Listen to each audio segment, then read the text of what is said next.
Assalamualaikum warahmatullahi wabarakatuh. Perkenalkan, nama saya Widya Zidni Hoirunisa, NIM 20030960004.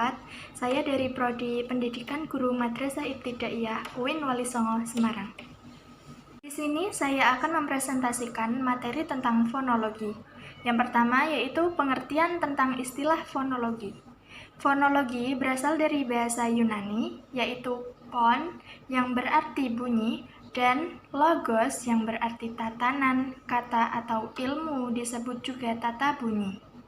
Dalam kesepakatan tim penyusun Kamus Besar Bahasa Indonesia pada tahun 1988, fonologi dimaknai sebagai ilmu tentang bunyi bahasa, terutama yang mencakup sejarah dan teori perubahan bunyi. Fonologi adalah ilmu yang mempelajari bunyi ujaran yang dihasilkan oleh alat ucap manusia. Fonologi juga membedakan makna yang menjadikan objek salah satu disiplin linguistik.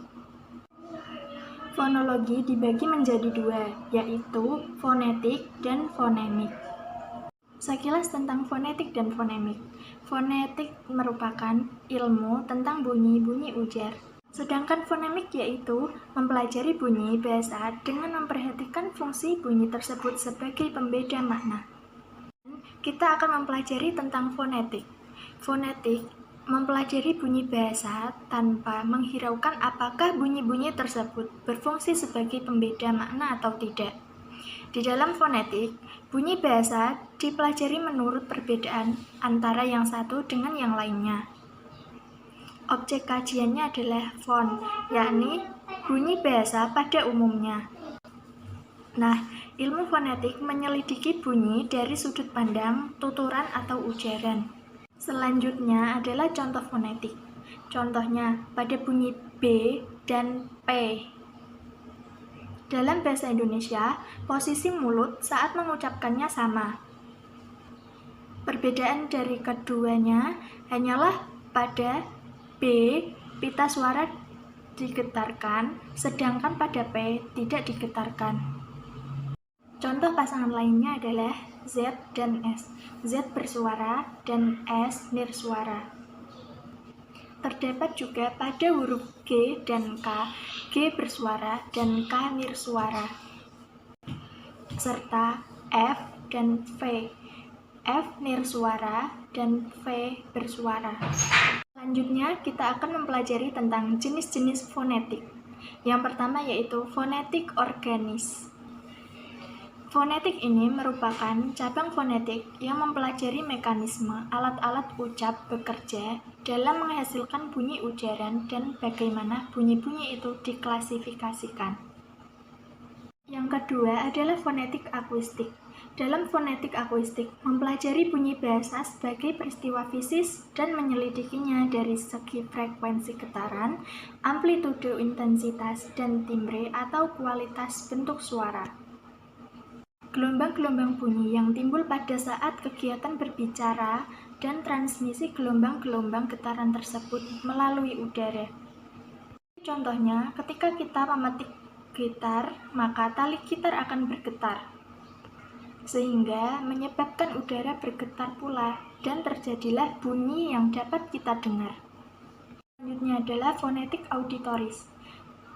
Mengungkap mekanisme penerimaan bunyi-bunyi bahasa oleh telinga, terutama pada persepsi gelombang-gelombang bunyi oleh telinga pendengar, baik yang berkenaan dengan fisiologi telinga dan alat-alat dengar yang terkait maupun berkenaan dengan psikologi persepsinya. Jadi, fonetik auditoris tidak banyak dikerjakan dalam hubungan dengan linguistik. Sekarang kita akan membahas tentang fonemik. Fonemik adalah kajian atau analisis bunyi bahasa dengan memperhatikan statusnya sebagai pembeda makna. Objek kajiannya adalah bahasa yang dapat membedakan makna. Selanjutnya adalah contoh fonemik. Contohnya yaitu perbedaan bunyi pada huruf P dan huruf B yang terdapat pada kata paru dan kata baru. Perkataan bunyi P dan B menyebabkan perbedaan makna. Contoh lainnya lagi adalah kata baby dan kata papi. Fonem dihasilkan karena gerakan organ-organ bicara terhadap aliran udara dari paru-paru sewaktu seseorang mengucapkannya. Kemudian, macam-macam perubahan fonem. Alofon merupakan variasi fonem karena pengaruh lingkungan suku kata. Contohnya yaitu simpul-simpulan.